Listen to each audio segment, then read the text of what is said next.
أعوذ بالله السميع العليم من الشيطان الرجيم بسم الله الرحمن الرحيم الحمد لله رب العالمين وبه نستعين وصلى الله على محمد وعلى الطاهرين وعلى الله عليهم أجمعين من الآن إلى قيام يوم الدين من رب العالمين اللهم كن لوليك الحجة ابن الحسن صلواتك عليه وربائه في عدي ساعة في كل ساعة وليا ورافضا قائدا وناصرا ودليلا وعينا حتى تسكن وعدك توانا تمتع في التوير برحمتك يا ارحم الراحمين وصلى الله عليه وسلم. Une vidéo concernant les morjéites. En arabe c'est le morjéa. C'est un groupe de sectes. D'après Ahlul Bayt, je vais exposer qui sont-ils, et d'après le salafisme.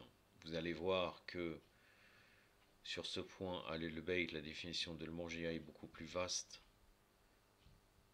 que ce qu'ont défini les salafistes. On est d'accord sur la déviation comme eux, de la même manière que les salafistes, on est d'accord sur la déviation de l'Murji'a. Maintenant, ils sont face à leurs contradictions. Vous allez voir, dans le chiisme, l'Murji'a c'est beaucoup plus vaste que chez les salafistes. Et par la suite, et je vous garde ça pour la fin, je ne vais pas dire à l'avance comment ça va se passer, quel personnage. Vous allez voir que face à un personnage dont ils font leur louange, que chez les mukhalifines sur ce personnage ils divergent. Certains le louent et certains le condamnent, mais en règle générale, beaucoup de mukhalifines condamnent cette personne. Et c'est en contradiction avec la théorie de l'Marji'a, de Murji'a. C'est-à-dire du fait de rejeter cette école, mais en même temps, dans cette action-là, de fait de louer ce personnage-là, il colle tout à fait à la secte de l'Murji'a. Je commence avec Al-Nawbakti, donc d'après Ahlul Bayt. Que nous dit-il sur le Murji'a, sur les Murjites? J'ai pris tous les passages où les Murjites sont cités. Donc dans différentes sectes, dans différents chapitres. En premier lieu, il y a un chapitre spécifique sur les Murjites dans le livre Firaq al-Shira, les sectes chiites. Je commence donc. Les Murjites, lorsque Ali alayhi salam, et c'est ce qu'il a marqué, il n'a pas marqué l'imam Ali, le parti qui lui était attaché, celui qui suivait Talha, Zubair et Aïcha, se groupèrent et ne firent qu'un avec le parti de Muawiyah ibn Abi Sufyan, mis à part un petit nombre des Shira de Ali alayhi salam et ceux qui croyaient à la légitimité de son imama après le prophète sallallahu alayhi wa sallam. Ils étaient la grande majorité, la masse, les partisans des rois et les auxiliaires de tout usurpateur. Je parle ici de ceux qui se groupèrent autour de Muawiyah. Ils furent tous appelés le Murji'a.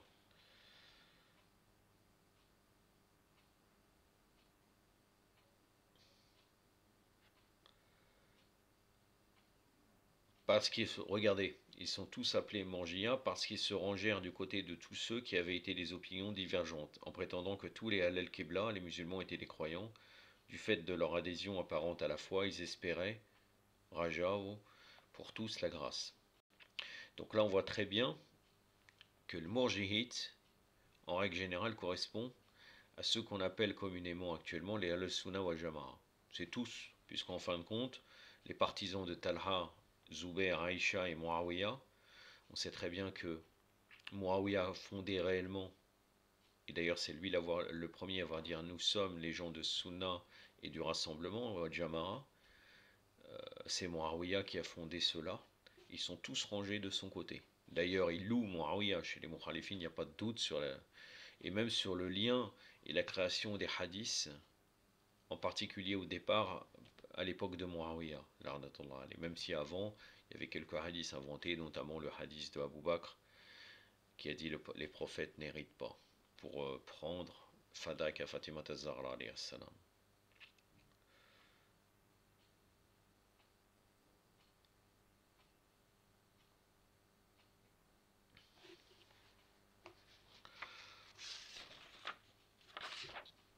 Après, les mourjérites se sont divisés en 4 groupes. Regardez, donc les premiers groupes, c'est les membres d'un de ces groupes professeurs des opinions extrémistes. Ce sont les Jarmites, disciples de Jam ibn Safwan, mourjérites de Khorasan. Donc ces gens se distinguent par le fait qu'ils considèrent que c'est la foi le plus importante et non pas les actions. Vous allez voir que les salafistes les définissent comme cela. Tous les mourjérites sont comme ça. Un autre groupe, les Gaylanites, disciples de Gaylan ibn Marwan, sont les mourjérites de Syrie. Le troisième, les Massirites, disciples de Amr ibn Qais el-Massir, sont les mourjérites d'Irak. Abu Hanifa et ses semblables appartenaient à ce groupe. Vous voyez déjà, Abu Hanifa fait partie de cela.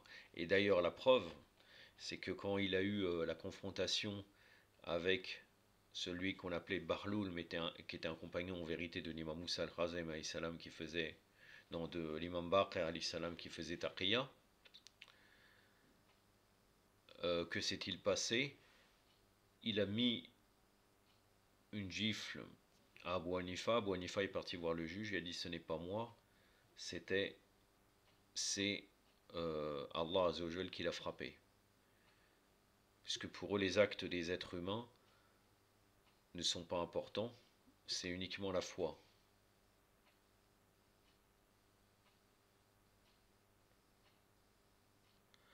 Le quatrième est appelé Es-Sukak, les sceptiques, et Boutrit. Boutrit el-Batriya,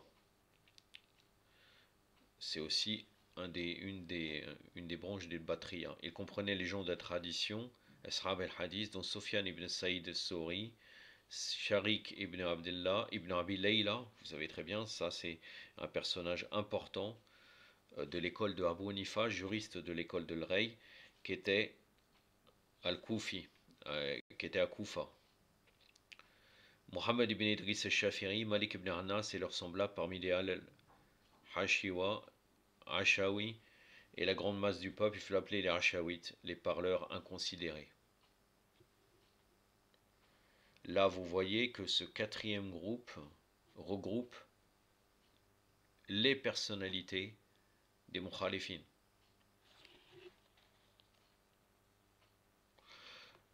Que professaient les plus anciens parmi eux des mourjérites?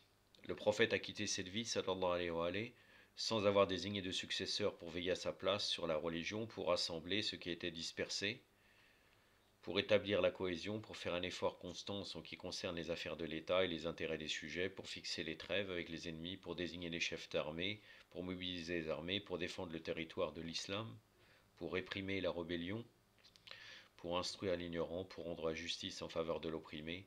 Ils permettent d'accomplir cette tâche à tout imam investi par le prophète, qui n'appartiendrait pas forcément à Al-Bayt. Après, ils sont obligés de dire investi par le prophète. C'est pour cela que pour Abu Bakr, ils ont dit qu'il a dirigé la dernière, ou bien parmi les dernières prières en commun où le prophète était présent. Et comme quoi ça a été un signe pour désigner Abu Bakr. J'avais déjà fait une vidéo sur ça, sur est-ce que Abu Bakr, réellement, il a dirigé la prière. Sallallahu alayhi wa alayhi. La'natullah ala Abu Bakr.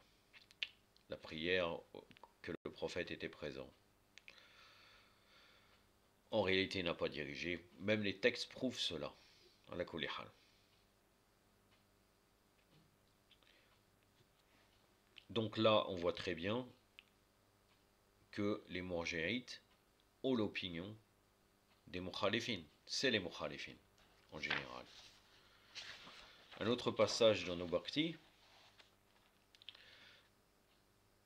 où il est nommé, encore une fois, les mourjérites.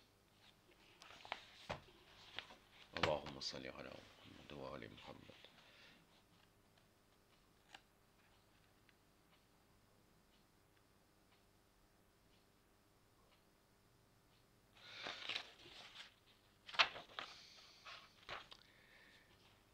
Que dit Cher Nobaktil, redonnons y aller.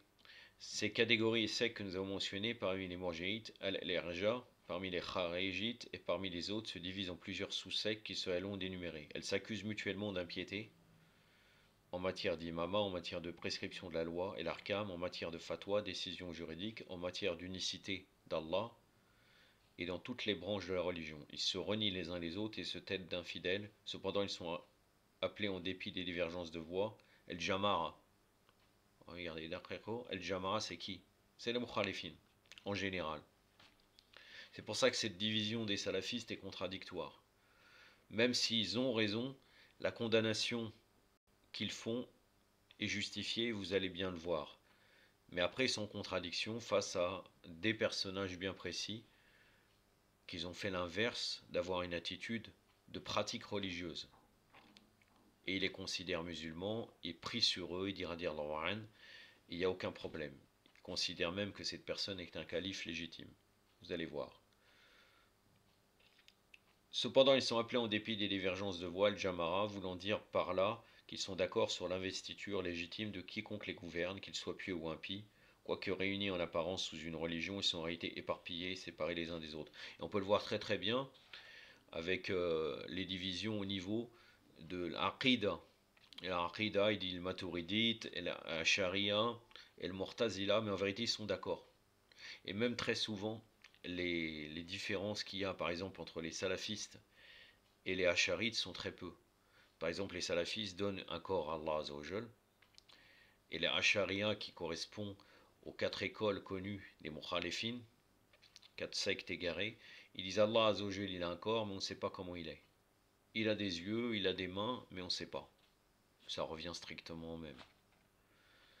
On divise en quatre groupes tous les sectes de base, el Shira, el Mu'tazila, el Murji'a et les Khawarij.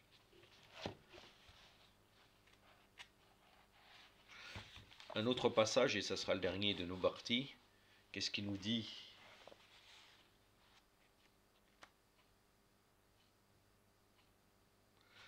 Là, dans les sectes qui ont divergé après le martyre de l'imam Rida alayhi salam, il y a un groupe qui s'appelle El Muhaddisa. El Muhaddisa, c'est les partisans de hadith et qui comptent parmi les morgérites et les gens de tradition Esrab el Hadith. Ils soutenaient l'imama de l'imam Moussa ibn Jafar, c'est-à-dire qu'ils l'ont reconnu, l'imam al-Razem alayhi salam, et après lui, celui de son fils Ali ibn Moussa. Ils devinrent chiites, mais pas chiites selon le vrai sens, mais par amour du lucre et par simulation. Mais quand Ali ibn Moussa alayhi salam tomba martyr, ils revinrent à leur ancienne opinion. Donc là, c'était des mukhalifines qui ont reconnu l'imama d'Imam Moussa al-Kazem alayhi salam, et par la suite, ils ont reconnu l'imam Reda alayhi salam, par opportunisme, puisqu'ils font partie des gens de la tradition Esrab el-Hadith.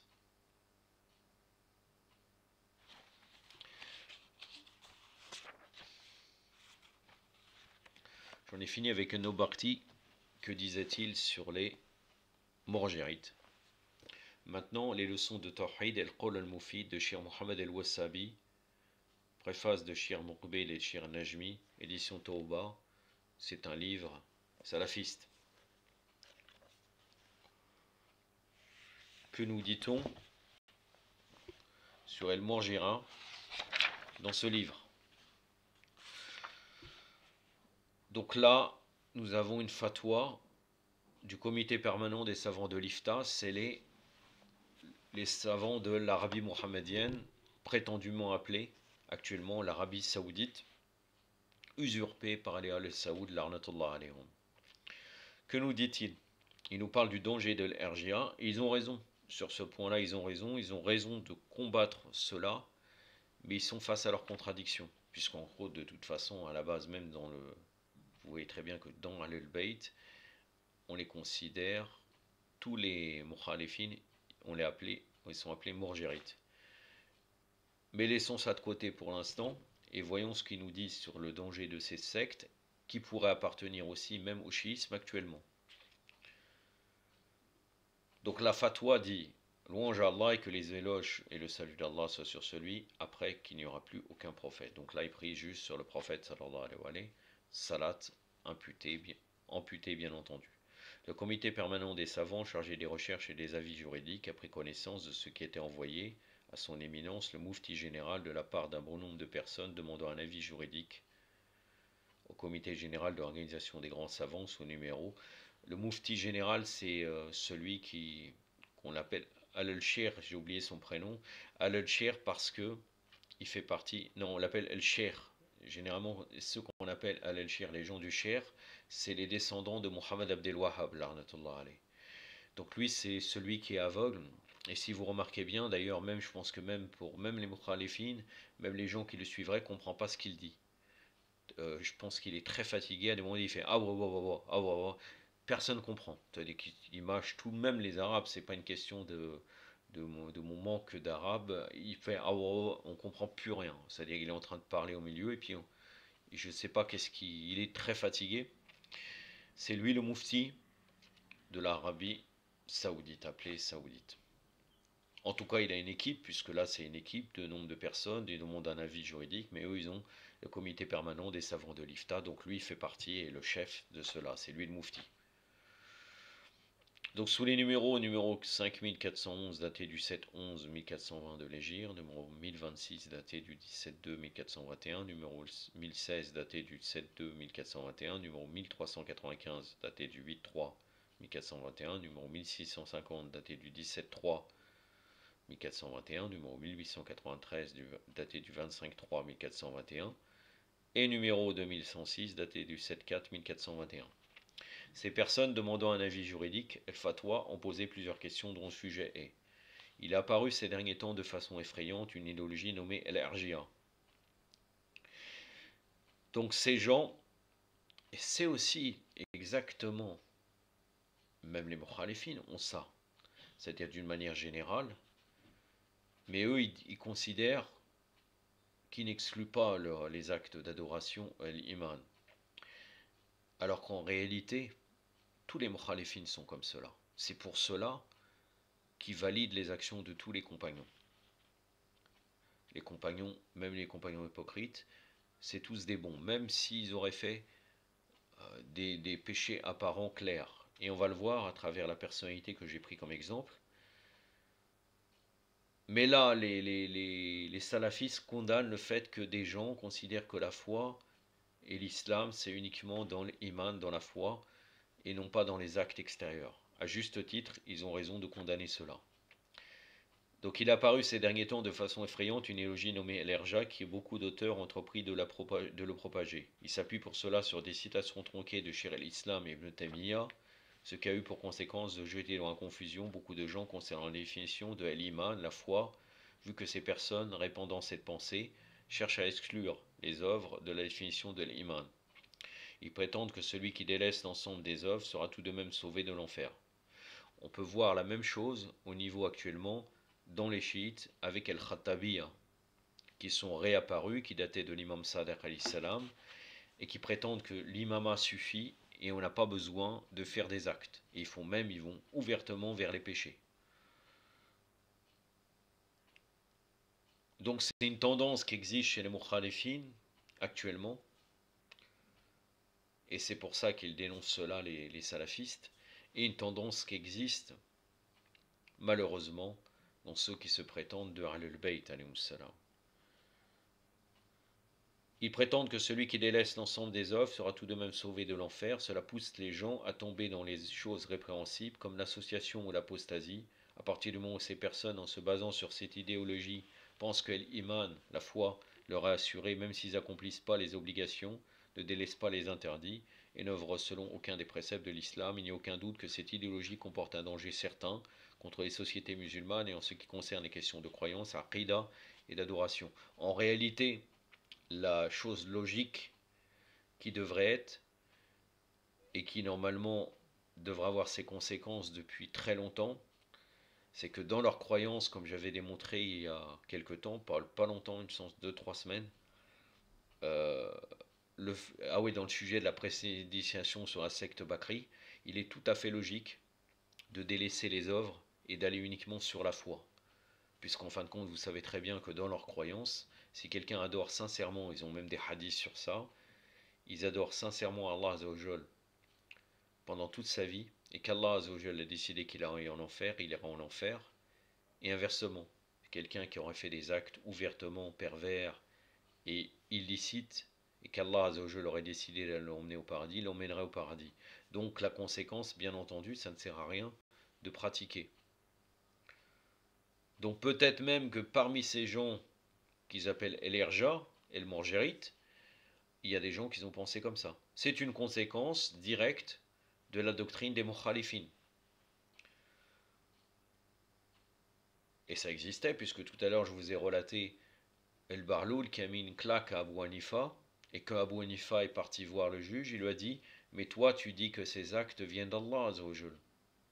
Tout est prédestiné. Donc je ne suis pas coupable, c'est Allah Azzawajal qui t'a frappé.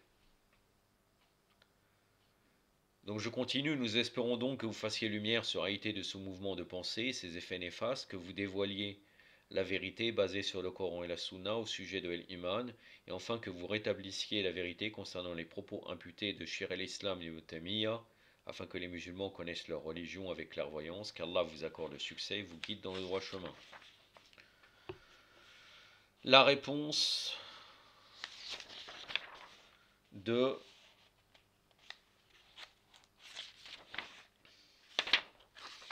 comité des fatwas d'Arabie Saoudite. Voici sa réponse. Les propos cités sont ceux d'El Morgia, ceux qui excluent les œuvres de la définition de l'iman, la foi, et disent l'iman est seulement l'approbation et tasdiq du cœur, ou bien l'approbation du cœur et la prononciation des attestations avec la langue. Quant aux œuvres, elles sont seulement une condition pour parfaire la foi, elles n'en font pas partie. Donc pour les Morgia, quiconque reconnaît avec son cœur et atteste avec sa langue est un croyant à la foi complète. Changez. Ne dites pas donc pour les Morgia, changez, dites donc pour les Khattabiya, vous allez trouver la même définition exactement pareille. Entre parenthèses, c'est important.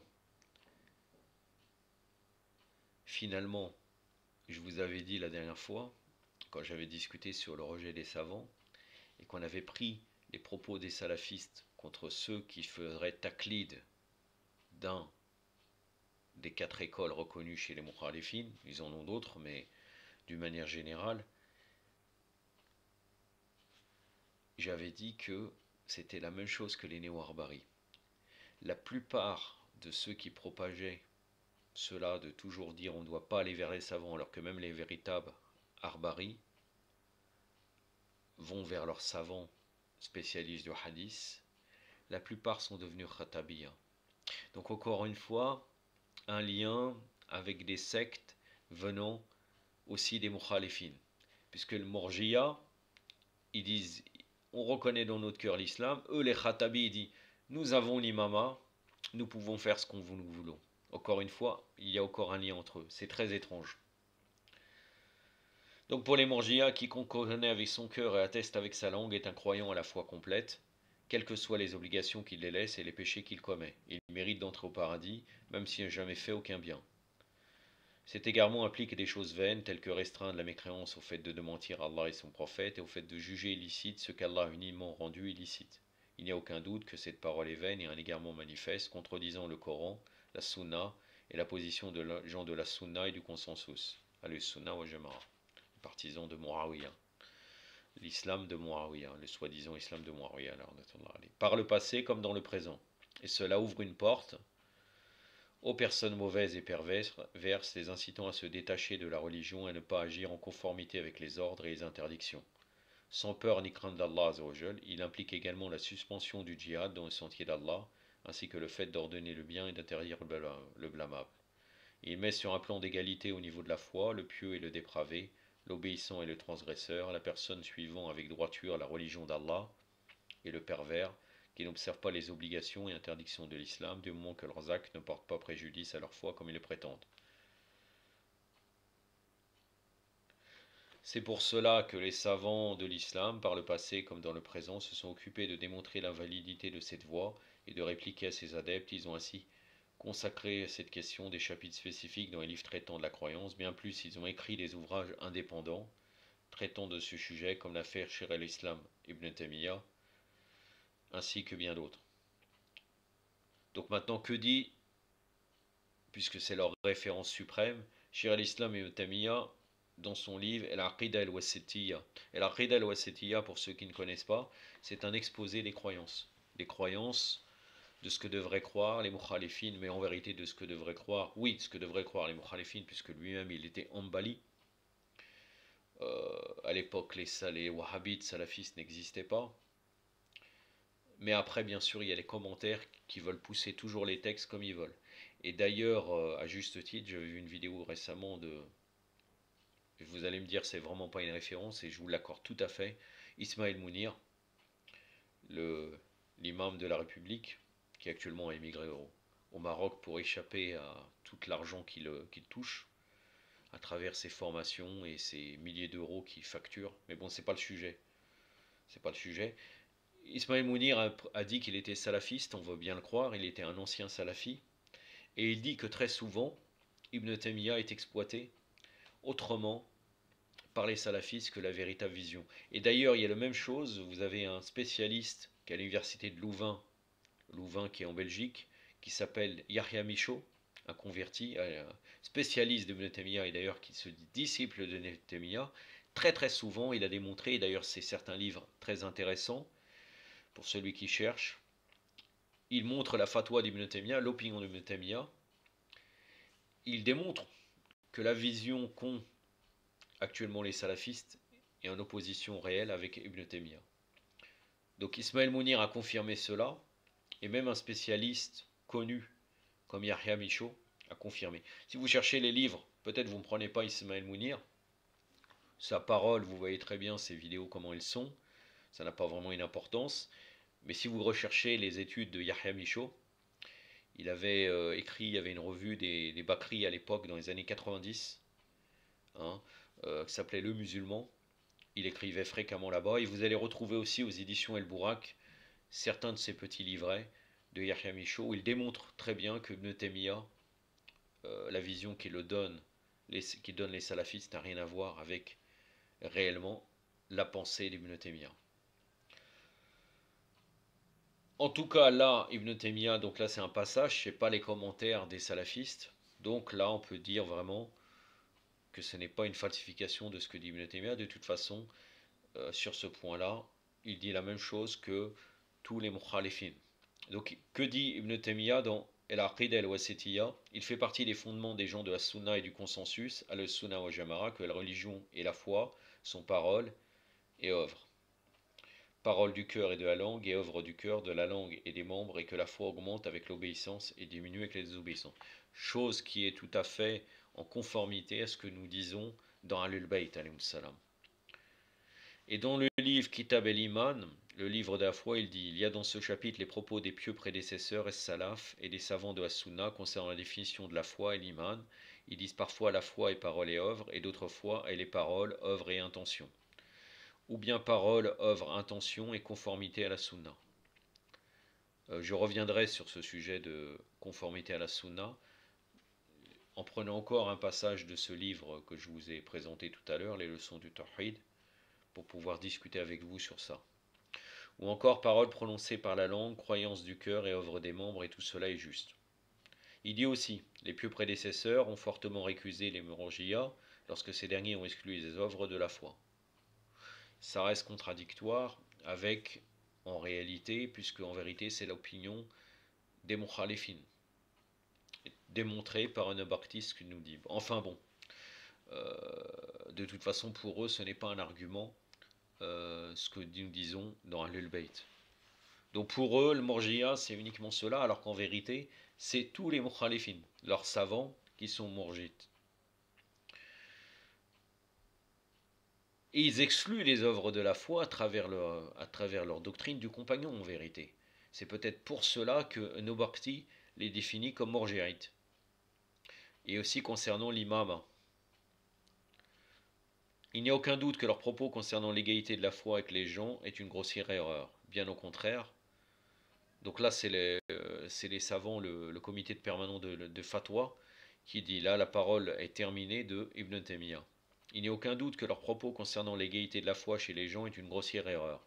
Bien au contraire, les gens ne sont pas sur un même pied d'égalité dans leur approbation, ni dans leur amour, leur crainte, leur science. Ils se différencient plutôt du bien sur bien des aspects. Donc là, Ibn Taymiyyah dit aussi, en ce qui concerne ce fondement, les Mourji'as se sont détournés de ce qui met en évidence, ce que mettent en évidence le Coran, la Sunna et les dires des compagnons et ceux qui le suivent dans le bien. Ils se sont appuyés sur leur opinion erronée et sur leur interprétation selon ce qu'ils ont compris de la langue arabe, et cela est la voie des gens de l'innovation. Fin des propos de Cheikh al-Islam et Ibn Taymiyyah. Après, il y a des versets coraniques. Est-ce que je vous les cite? Je vais vous les citer. J'avais fait 2 marque-pages. En fait, je vais lire tout le passage et toute la fatwa. Peut-être pas. Je vais peut-être m'arrêter. Mais en tout cas, ça reste intéressant. Ces versets ne sont pas un argument, donc je ne vais pas les utiliser pour vous les lire, essayer de vous les lire en arabe. Je vous les cite quand même, et c'est des versets qui en vérité démontrent aussi que quand même que l'islam n'est pas uniquement dans la foi. Allah subhanahu wa ta'ala nous dit dans Surat Al-Anfal, le verset 2 à 4. Les vrais croyants sont ceux dont les cœurs frémissent quand on mentionne Allah, et quand ces versets leur sont récités, cela fait augmenter leur foi. Ils placent leur confiance en leur Seigneur, ceux qui accomplissent la prière. Voilà, définition de l'islam en général, non séparé, pas de séparation entre les œuvres et la foi. Ceux qui accomplissent la prière et qui dépensent dans le sentier d'Allah, de ce que nous leur avons attribué, ceux-là sont en toute vérité les croyants. Bien entendu, ça peut être un argument dans le Tanzil, c'est-à-dire je ne dis pas qu'on ne peut pas exploiter ce verset pour argumenter, nous les chiites. D'ailleurs, on pourrait exploiter ce verset pour répondre au Khattabi en vérité. Mais il reste quand même qu'il faut quand même par précaution revenir en commentaire de Ahlul Bayt. On ne peut pas faire comme chez les Mukhalifines, connaître le Coran par cœur et citer quelques versets en interprétant uniquement dans Tanzil, en croyant que c'est une valeur d'argument, alors que parfois le verset, l'interprétation réelle de Ahlul Bayt est en contradiction claire avec ce qui est dévoilé extérieurement. Surat al-Mu'minun, versets 1 à 9. Donc la sourate des croyants, bienheureux sont les croyants, ceux qui sont humbles dans leur prière, se détournent des futilités. Donc là vous voyez encore un passage où il est important les œuvres. C'est les croyants. Les croyants, ce n'est pas uniquement la foi. Après, il faut définir ce que sont les croyants, ça aussi, mais ce n'est pas, ça ne nous concerne pas, c'est pas notre sujet, qu'ils sont les croyants, selon les Ahlul Bayt. Vous pouvez revenir dans une vidéo que j'avais fait, qui est le croyant. Bienheureux sont les croyants, ceux qui sont humbles dans leur prière, se détournent des futilités, s'acquittent de la zakat et préservent leur sexe de tout rapport, si ce n'est qu'avec leur épouse ou les esclaves qu'ils possèdent, car là vraiment on ne peut les blâmer, alors que ceux qui cherchent à assouvir leurs désirs au-delà de ces limites sont des transgresseurs, et qui veillent à la sauvegarde des dépôts qui leur sont confiés, et honorent leur engagement et qui observent strictement leur prière. Donc là, il nous ramène un hadith qu'ils ont dit que ça venait du prophète. Le prophète aurait dit, sallallahu alayhi wa alayhi, l'iman est composé de 73 sectes ou un peu plus, 73 branches, pardon, ou un peu plus, le plus élevé étant le fait d'attester qu'il y a une divinité digne d'adoration qu'Allah, la ilaha illallah, et la plus basse étant de retirer de la route ce qui peut nuire à autrui. Et la pudeur est une branche de l'iman. Donc après Cheikh al-Islam Ibn Taymiyyah, il dit aussi dans son livre Kitab el-Iman, le fondement de la foi et l'iman est dans le cœur, elle est la parole du cœur et ses œuvres, c'est attestation accompagnée d'approbation, d'amour et de soumission. Il faut donc obligatoirement que les implications de ce qu'il y a dans le cœur se manifestent par les membres. Et si la personne n'œuvre pas selon ce que la foi nécessite et implique, cela indique sa faiblesse, voire son absence. C'est pour cela que les œuvres apparentes font partie de la manifestation de ce qu'il y a dans le cœur, en attestent, en sont une preuve et en témoignent. Les œuvres sont une branche ou une partie de la foi complète.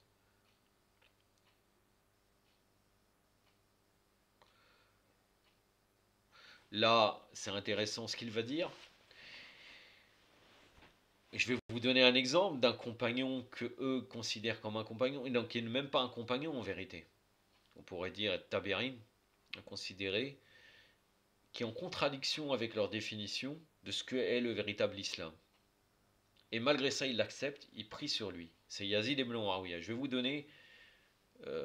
donner tout à l'heure même les différentes divergences, les divergences qu'il y a entre les Mukhalifines et eux-mêmes. Je veux dire, vous pouvez rechercher, je n'ai pas retrouvé la vidéo, il y a des vidéos, on voit les propos des chiites salafistes sur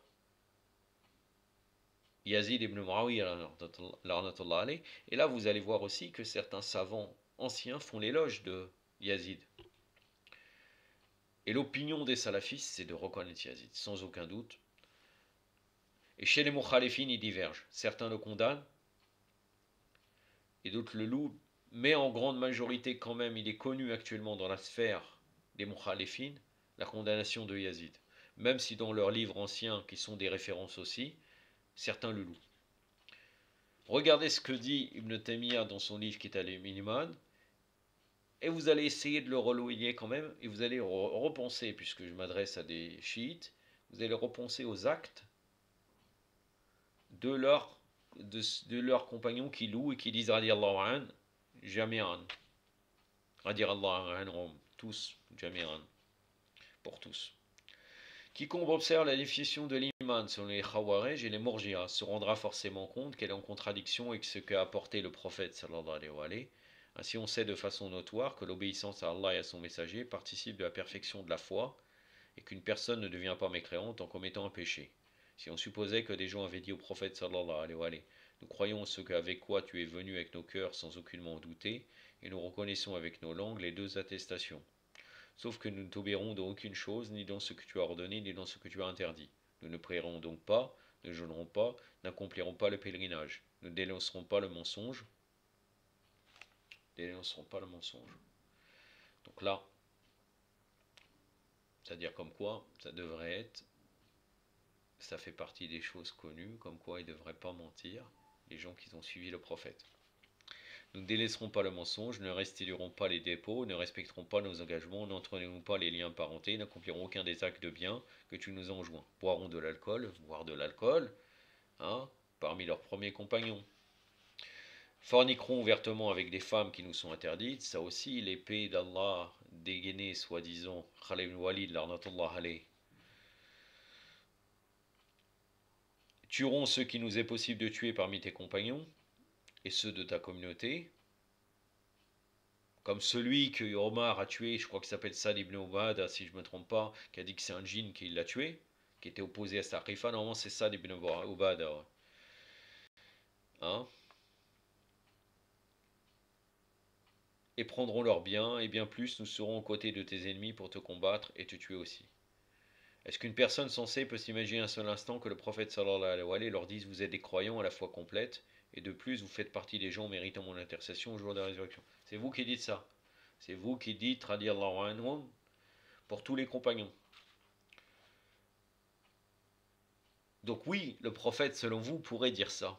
Pourrait vous dire, vous êtes des croyants à la foi complète, et le plus, vous faites partie des gens méritant intercession au jour de la résurrection. Puisque tous les compagnons puisque tous ceux qui auraient croisé le prophète sont des compagnons. Vous pouvez revenir à leur théorie, entre autres, il y a une vidéo sur ça, la doctrine du compagnon. Il y a bon espoir qu'aucun d'entre vous n'entre en enfer. N'importe quel musulman sait forcément qui leur dirait plutôt vous êtes les personnes qui m'écroient le plus en ce à quoi je suis venu. C'est bien.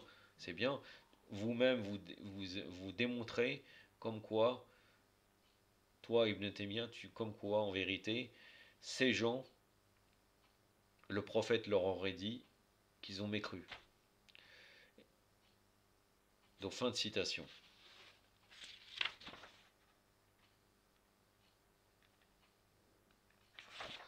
Donc là, il dit aussi également, si le thème iman est cité seul dans le Coran et la Sunna, il a alors le même sens que les termes bonté, albir, piété, taqwa et religion ad-din, comme mentionné précédemment. Le prophète a mentionné que l'iman était... Bon, ça revient encore à la même chose.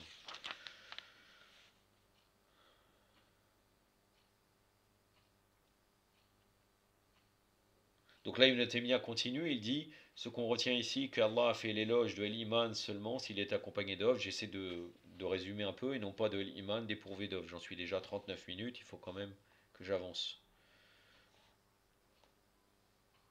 Tels sont les propos de Cheikh el-Islam Ibn Taymiyyah concernant l'iman, et quiconque rapporte de lui autre que cela a certes menti à son sujet.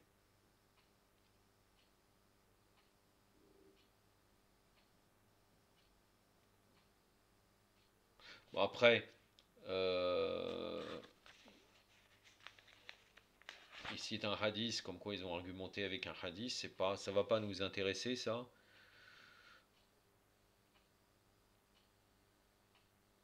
Bon, après, on résume. Donc, le comité permanent des savants de l'IFTA, qu'est-ce qu'il leur dit? Il leur dit on garde contre toute polémique concernant les bases de la croyance et la Qida. Et après, il conseille de revenir au livre de ceux qui suivent le Coran et Sunna avec la compréhension des pieux prédécesseurs, puisque c'est leur doctrine, alors qu'en vérité, ils ont leur propre commentaire des pieux prédécesseurs qu'ils interprètent comme ils veulent. Et met en garde qu'on fait de se refaire aux ouvrages opposants, ainsi qu'aux livres récemment écrits par des personnes se prenant pour des savants et qui n'ont pas pris la science de ceux qui la possèdent réellement, ni de ses références de base. Ils ont dédaigné les propos des vrais savants concernant ce fondement capital, le fondement de la foi, ont adopté la voie des Morgia et l'ont imputé injustement à l'El-Sunna au Jamara, jetant ainsi les gens dans la confusion. Alors qu'en réalité, ils sont les gens de Sunna ou Jamara, comme défini par Nobakti. On redonnerait aller dans les sectes chiites, Firak et Shia. Ils se sont outrageusement appuyés sur des propos de Cheikh al-Islam et de Taymiyyah, ainsi que d'autres grands savants parmi les plus prédécesseurs, en rapportant d'eux des citations tronquées ainsi que des propos ambigus, sans se référer au texte clair, sans équivoque. Nous vous conseillons de craindre Allah dans leur fort intérieur, de revenir à la raison et de ne pas diviser les rangs des musulmans avec cette voie qui a un égarement. Le comité met également en garde les musulmans contre le fait de se laisser duper et de tomber dans le piège de ceux qui s'opposent à al-Sunnah wal Jama'a. Donc là, ils sont censés parler des Mourji'a, mais ils parlent de tout. Vous pouvez considérer aussi que les chiites font partie de cette allusion. Et qu'Allah accorde à tous la science bénéfique et pieuse, etc., etc. Donc qui a signé? Voilà. Donc là, je vous ai dit celui qui fait oh, oh, oh, et je vais vous donner son nom. C'est Abdelaziz ibn Abdullah ibn Muhammad al-Sher. Vous pouvez regarder. Sher, ça veut dire descendant de Muhammad Abdelwahab. Vous pouvez le regarder dans des vidéos, vous allez voir. C'est-à-dire, c'est pas quelque chose que j'ai inventé. Et c'est lui, soi-disant, le président de l'IFTA. Alors que ça se voit qu'il n'a plus toute sa tête de toute façon. Mais en tout cas, après, dans les membres, il y a certains savants honorables de chez eux. Dans les salafistes, Saleh ibn Fawzan el-Fawzan, Abdullah ibn Ahmad el-Rodayan, ça c'est les membres. Bakr ibn Abdullah ibn Abu Zaïd. Bakr ibn Abdullah Abu Zaïd. La prochaine fois, dans une prochaine vidéo que je parlerai du salafisme, je reviendrai sur le fait de l'importance de suivre la sunna selon eux et leurs contradictions. Mais ce n'est pas pour tout de suite. La prochaine fois, la prochaine vidéo sera un commentaire de Dora Notba. Je vais maintenant vers ce que dit leurs savants, les savants des Mukhalifines, sur Yazid. Puisqu'en fin de compte, c'est un bon exemple, Yazid, de personnes qu'on pourrait considérer, puisque c'est un hypocrite, extérieurement il affirme la foi, et en même temps, tous ses actes sont en opposition. Donc ils ont fait une fatwa contre le Morgia, mais eux-mêmes, ils acceptent une personne qui n'a fait aucun acte de bien. Qui peut trouver des actes de bien dans Yazid? Un buveur d'alcool, qui faisait du zina, qui avait un singe à côté de lui, qui a attaqué, qui a massacré l'imam Hossein, salam, après qui a mis le feu à la Kaaba avec des catapultes sous son ordre, et qui est rentré à Médine, où ils ont violé des femmes. Et j'ai oublié exactement quel est le nombre d'années, mais il y avait des parents qui ne pouvaient pas garantir que leur fille était vierge après cela. Le nombre de gens, de femmes qu'ils ont violées, ces gens.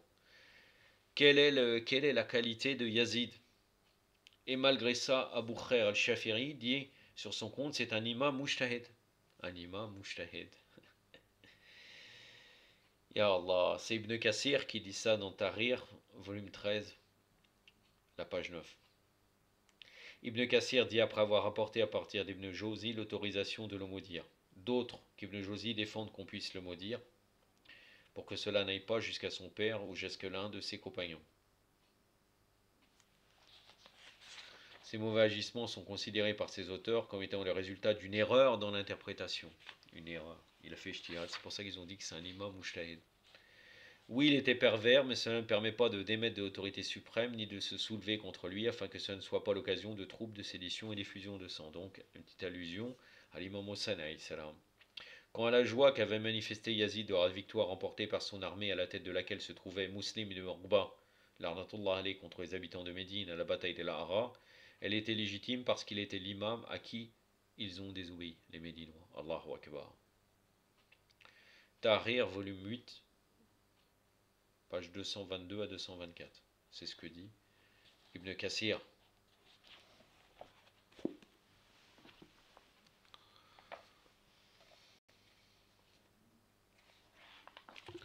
Ces salafistes reconnaissent Yazid, sans aucun doute. Alors, quelle contradiction par rapport à leur définition de le Morgira.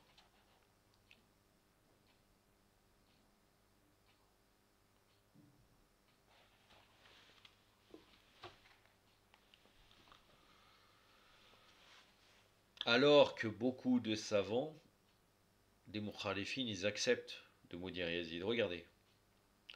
Ahmed ibn Hanbal, entre autres, il a accepté de traiter Yazid de mécréant. Ahmed ibn Hanbal et d'autres ulama qui viennent des mukhalifines. Abderrahman Aboul Faraj ibn Jawzi a écrit un livre à ce sujet, Kitab al-Raddi al-Mutta'assib al-Anid al-Mani al-Mami al-Larni Yazid Larnallah.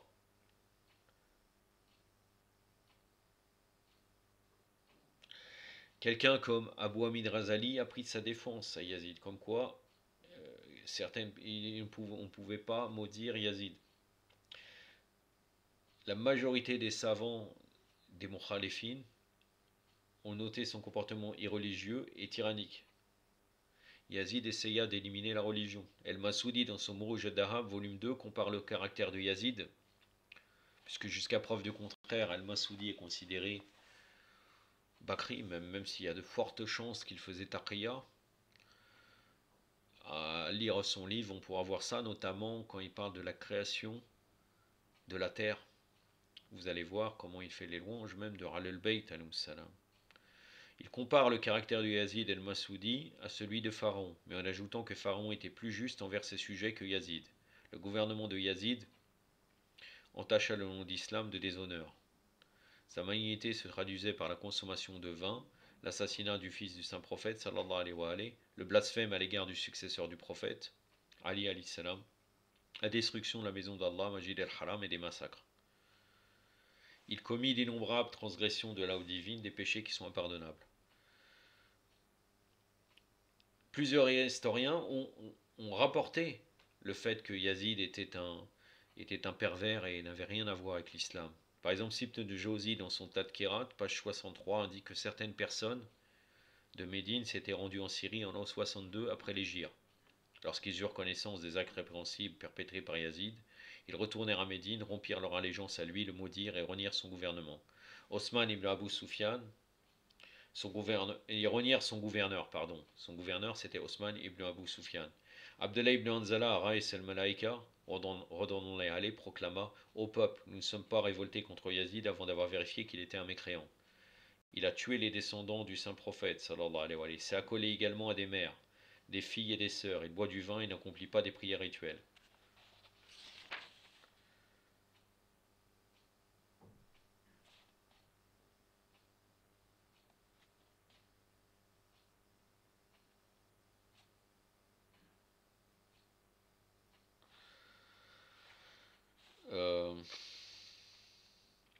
Ah oui, ce que je vous disais. Regardez, Sibte Jawzi, il a rapporté par Abul Hassan el-Malayni, après l'attaque à Médine des troupes de Yazid, après le carnage des musulmans d'Ine, 1000 femmes vierges donnèrent naissance à des enfants. Allahu Akbar.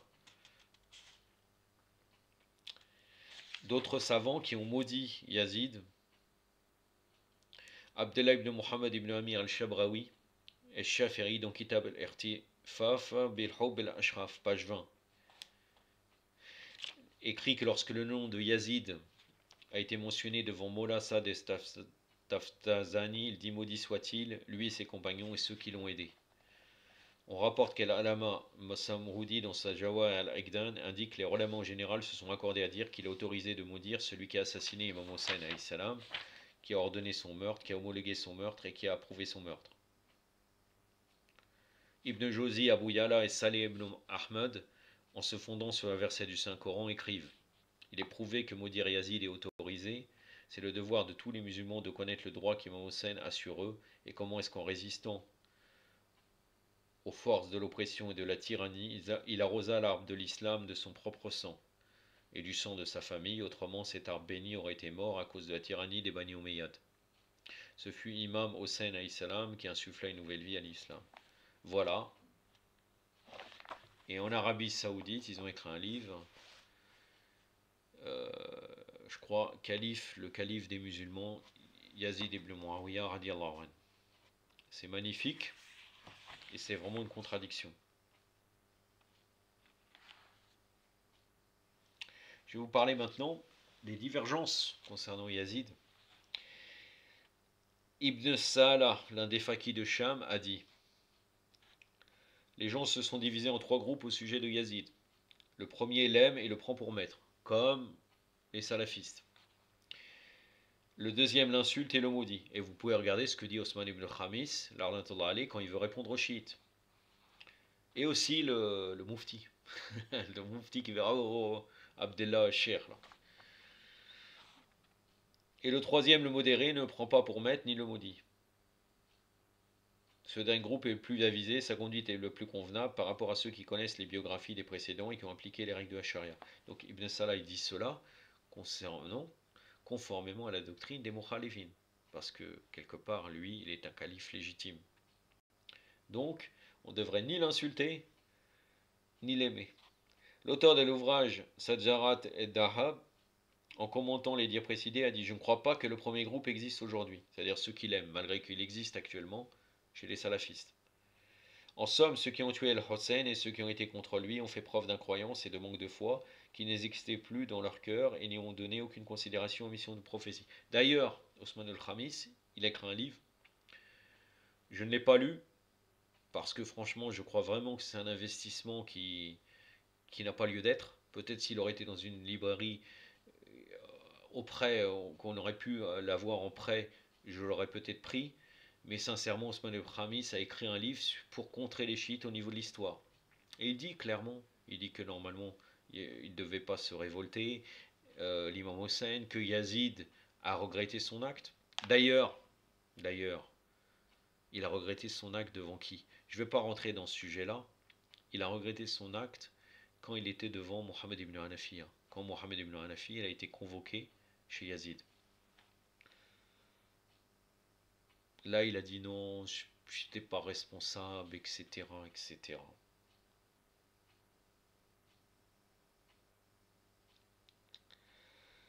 En somme, ceux qui ont tué le Hussein et ceux qui ont été contre lui ont fait preuve d'incroyance et de manque de foi qui n'existaient plus dans leur cœur et n'y ont donné aucune considération à la mission du prophète. Quelle erreur grave qu'ils ont commise, gloire à celui qui a gardé la charia intacte à cette époque et a érigé ses piliers jusqu'à ce que l'état de cela fût disparu. Au sujet du comportement des Omeyyades et leurs chefs vis-à-vis des gens de la maison, il a cité la ruine de ma communauté se réaliser, donc le prophète aurait dit, par les mains de quelques Qurayshites. Et Taftazani, dans son ouvrage intitulé Char el-Aqaid et Naffiya, a dit: ils se sont accordés pour maudire ceux qui ont tué El-Hussein et qui ont donné l'ordre ou toléré à le tuer, et même qui ont agréé cet acte. En vérité, la satisfaction de Yazid, le bon augure qu'il a tiré de ce meurtre, en humiliant ainsi les gens de la maison du messager d'Allah, sallallahu alayhi wa alayhi, même si quelques-uns l'ont approuvé, ceci ne doit pas nous faire arrêter ce crime en lui-même, plutôt pour en déduire son incroyance et son manque de foi, qu'Allah maudisse Yazid, ses partenaires et ses auxiliaires.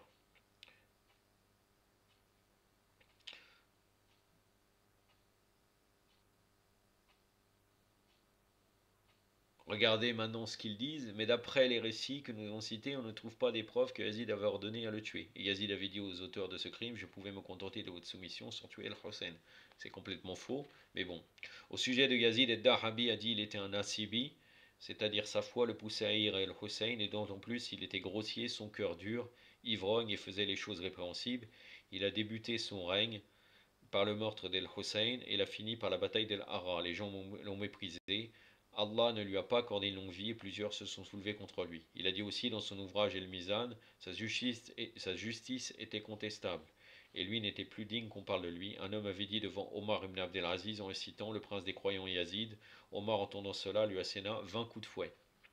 El-Ki al-Arasi lui a consacré tout un chapitre en parlant des actes ignominieux. Si je voulais parler humblement d'un homme, je me serais donné libre cours aux mauvaises œuvres de cet homme. Donc on peut voir clairement quand même qu'une grande majorité en vérité de savants, des mukhalifines, condamnent Yazid. Mais les salafistes font l'éloge de Yazid. Ils disent Radir Warren, il n'y a aucun doute là-dessus. Donc c'est une contradiction. C'était ça aussi l'objectif, c'est de montrer qu'ils sont en totale contradiction avec eux-mêmes, puisqu'en fin de compte, ils disent que les actes doivent être liés à la foi. Quels sont les actes que Yazid a fait pour que vous le louiez? J'en ai terminé. 55 minutes, c'est vrai que j'ai été long, mais en tout cas, il faudrait que je termine par une belle histoire, même si franchement, cette histoire n'a pas, ça m'a pas, j'ai pas trouvé une grande chose dans cette histoire, mais je vais vous la citer par respect pour l'auteur du livre, Mémorial des Justes. En réalité, puisque je dois préserver quand même son écrit, c'est-à-dire il l'a cité, c'est une histoire un peu intéressante. Il me reste 3 histoires à vous citer avant de finir le livre. Mémorial des Justes, le tome 2, et par la suite, quand je voudrais orner mes vidéos par quelques bonnes paroles ou quelque chose quand je ne l'ai pas fait au cours de la vidéo, je citerai un autre livre, sûrement lié aux imams directement. C'est-à-dire que là, Motahari, Shir Motahari, Rahimallah, a pris des histoires de différents côtés, bon, en particulier de Ahlul Bayt, pour montrer une certaine morale. Moi, je me consacrerai la prochaine fois, Inch'Allah, soit sur des hadiths sur les maqamat de Ahlul Bayt, les stations grandioses, ou bien plutôt, je m'orienterai sur certains passages des biographies des imams que nous ignorons, que beaucoup de gens ignorent, pardon. Le récit 122, il y en a 124 et le livre sera terminé. Il est appelé le titre l'Aden de minuit. Durant la dynastie califale des Omeyyades, seuls les Arabes gouvernaient sur la totalité du vaste territoire islamique d'alors et tenaient en main le pouvoir. Mais au temps des califes abbassides, les Iraniens s'emparèrent peu à peu des pouvoirs et s'attribuèrent postes et fonctions. Bien qu'ils fussent arabes eux-mêmes, les califes abbassides, l'arnatullah alayhum, n'étaient pas satisfaits des Arabes. Aussi avait-il pour politique de les mettre à l'écart et de faire accéder les Iraniens au pouvoir. Ils s'opposèrent même à la diffusion de la langue arabe dans certaines villes iraniennes. Cette politique se suivit jusqu'à l'époque d'El-Marmoun. Après, il y a une très très longue parenthèse de Motahari sur le nom, le rejet de l'Assabiya arabe ou autre, hein, le parti pris, le fanatisme, ou bien on pourrait dire le racisme dans une langue moderne, et le fait qu'en islam, nous sommes tous égaux. Notamment, il cite le verset de Surat al-Hujurat. Nous avons créé entre peuples et tribus pour que vous entreconnaissiez. Le plus noble auprès d'Allah est le plus pieux. Je vous cite comme ça de tête le verset. Donc je ne vais pas revenir, c'est assez long, son développement. Déjà, le récit est long. Je vais m'abstenir de cela. À la mort d'El-Mamoun, son frère Murtasem monta sur le trône du califat usurpé, bien entendu. Marmoun et Murtasem n'étaient pas nés de la même mère. La mère de Marmoun était iranienne et celle de Murtasem turque. C'est la raison pour laquelle l'accès de Murtasem au califat n'était pas conforme au désir des Iraniens, qui détenaient les principaux postes, désireux de faire monter sur le trône Abbas, fils de Marmoun. Murtasem s'était avisé de cette affaire et craignait toujours que son neveu Abbas ibn Marmoun se soulève avec l'appui des Iraniens et lui règle son compte. C'est pourquoi il se mit en tête et de faire disparaître Abbas et d'enrayer l'infiltration des Iraniens partisans d'Abbas. Il fit jeter Abbas en prison où il mourut. Pour empêcher la pénétration des Iraniens, il conçut le plan d'ouvrir la voie au pouvoir d'autres qui en prendraient la place. À cette fin, il fit migrer à Bagdad, capitale du califat, un grand nombre de Turcs, compatriotes de sa mère, et leur confia la direction des affaires. Les Turcs ne tardèrent pas de prendre en main les rênes des affaires et leur puissance s'accrut au détriment de celle des Iraniens et des Arabes. Mortasem, qui avait confiance en les Turcs, en ce qui le concernait, leur laissait champ libre chaque jour davantage. Ils devinrent ainsi en peu de temps les seuls postulants du pouvoir d'un gouvernement islamique. Les Turcs étaient tous musulmans. Certes, ils avaient appris la langue arabe et étaient fidèles à l'islam, mais trop peu de temps séparant leur entrée dans la capitale de la civilisation islamique. fidèles à l'islam, le pseudo-islam, bien entendu.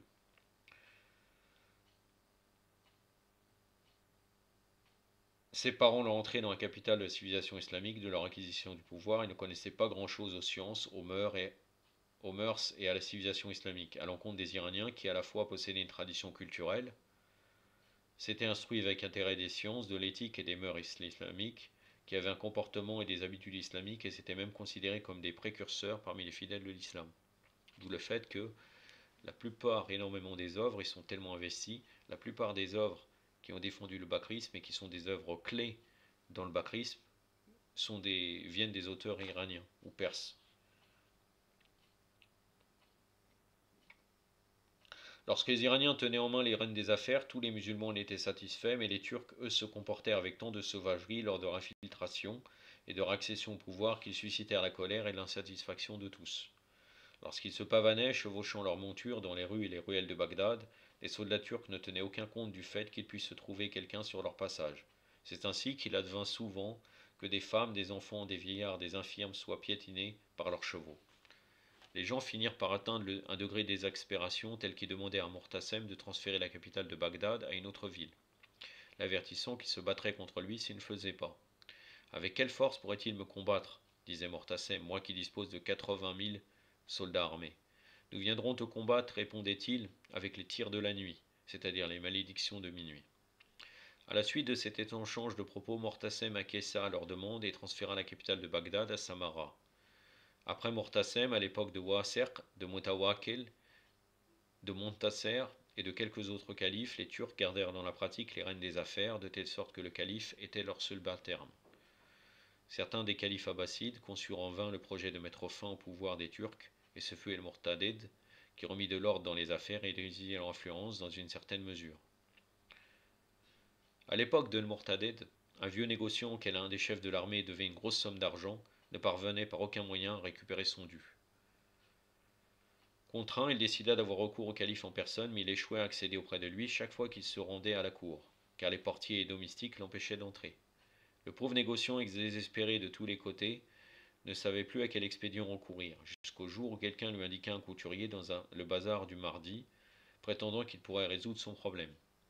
Le vieux négociant se rendit donc auprès du couturier, celui-ci ordonna au militaire de rembourser sa dette, ce qu'il fit sans tarder. Cette affaire plongea le vieux commerçant dans une grande surprise. Comment se fait-il, questionna-t-il le couturier avec beaucoup d'insistance, que ces gens-là, qui ne font cas de personne, obéissent à tes ordres? Donc le couturier là va lui raconter son histoire. J'ai une histoire à te raconter, dit le couturier. Un jour où je passais dans la rue, une jolie femme passait justement elle aussi à ce moment-là. Un commandant turc, ivre, se tenait sur les pas de sa porte et regardait les passants. Dès qu'il aperçut la femme, il l'enlaça sous les yeux des gens dans un accès de démence et l'entraîna vers sa maison. La pauvre femme se mit à pousser des cris implorants. Et vous, les gens, venez à mon secours, ce n'est pas dans mon genre, je suis une femme d'honneur. Mon époux a juré que si je passais une nuit hors de la maison, il divorcerait et tout sera perdu pour moi. Mais nul n'avait le courage de s'approcher. Je m'avançai et priai l'officier avec mansuétude et imploration de laisser cette femme, mais il écrasa violemment sur ma tête la trique qu'il tenait en main, me brisant le crâne et emmena la femme à l'intérieur de la maison. J'allai rassembler un certain nombre de gens et nous nous rendîmes en groupe devant la demeure de l'officier, lui réclamant la libération de la femme. Soudain l'officier sortit en personne avec un groupe de ses serviteurs, et se jetant sur nous, il nous rouilla de coups. La foule se dispersa et je regagnai moi aussi mon logis, sans cesser pourtant un instant de penser à cette malheureuse femme. Si elle reste chez cet homme jusqu'au matin, me disais-je, son existence en sera ruinée à jamais, elle n'aura plus accès à sa demeure, à son foyer. Je veillais et réfléchissais jusqu'à minuit lorsqu'un plan se dessina soudain dans mon esprit. Cette nuit, me dis-je, cet homme est ivre et n'a pas la notion du temps. S'il entendait à présent le chant de l'Aden, il laisserait partir la femme, croyant que l'aube est venue, et la femme pourra regagner sa demeure avant la fin de la nuit. Je me rendais sur le champ à la mosquée et du haut du minaret fit retentir le chant de l'Aden. En même temps, je scrutais les rues et les ruelles pour voir si cette femme était libérée ou non, quand soudain je vis un régiment de soldats à pied et à cheval envahir les rues. Quel est celui qui a dit l'Aden à 7 heures de la nuit demandaient-ils tous. Bien que pris d'une grande frayeur, je me fis connaître. Descends vite, dirent-ils, le calife t'a demandé. On me conduisit donc auprès du calife qui m'attendait. Pourquoi as-tu dit l'Aden à 7 heures de la nuit me demanda-t-il, et je lui racontai l'affaire d'un bout à l'autre. Il ordonna sur le champ qu'on lui amène l'officier et la femme. On les lui amena, et après un bref interrogatoire, il ordonna l'exécution de l'officier. Il renvoya la femme chez elle auprès de son mari, insistant pour que celui-ci ne la réprimande point et veille bien sur elle, car le calife s'était assuré de son innocence.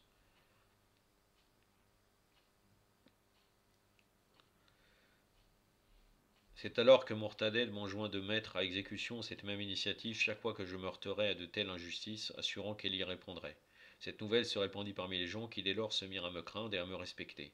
C'est ainsi que lorsque je donnai à cet officier redevable l'ordre de rembourser ses dettes, il s'exécuta aussitôt. Est-ce que réellement Mortadel a fait ça dans un accès de respecter les règlements islamiques? Ce n'est pas une certitude. Il faut bien prendre en compte que cet officier qui a pris cette femme, il l'a fait devant les gens. Et qu'après il a été arrêté, et on peut déduire que quand il a fait l'Aden, il y avait des gens aussi qui pouvaient remarquer, il s'est retrouvé dans le cours du calife, on l'avait peut-être vu à essayer de reprendre cette femme pour pas que le Turc le prend. Donc quand même, Mortaded craint un scandale, en sachant la perversité de ces gens abbassides. Est-ce que forcément, parce que là on pourrait comprendre cette histoire comme ça, c'est une possibilité, qui voudrait respecter extérieurement les principes islamiques. C'est une possibilité tout en étant un hypocrite. Ou bien un pervers fini. Je ne connais pas bien la vie de Mortadel, on pourrait chercher. Parce que certains des califes abbassides étaient des pervers d'une manière directe. C'est pas comme par exemple Marmoun. Marmoun extérieurement, il va montrer un accès soi-disant de piété. Mais par exemple certains, comme par exemple Moutawakel, l'arnatullah alayh, étaient des pervers devant tout le monde, qui cachaient à personne. Donc Mortaded, soit il a fait ça pour montrer quand même une certaine image, et parce qu'il craint un scandale, ou bien il l'a fait réellement pour respecter. S'il aurait été seul, peut-être cette personne, est-ce qu'il l'aurait fait exactement? Je ne sais pas. C'est-à-dire, si cette personne l'aurait, il serait parti voir directement le calife usurpateur en lui disant il se passe telle ou telle chose. Est-ce qu'il aurait vraiment euh, écouté la doléance de cette personne? C'est pas une certitude en tout cas. J'en ai terminé. Et le livre, la référence de ce livre, où est cité ce récit, c'est dans Zar et l'Islam, tome 1, page 32. Aktafi Badal Qadr, wa sallallahu ala Muhammadin wa atrati wa tahirin, wa assalamu alaikum wa rahmatullah.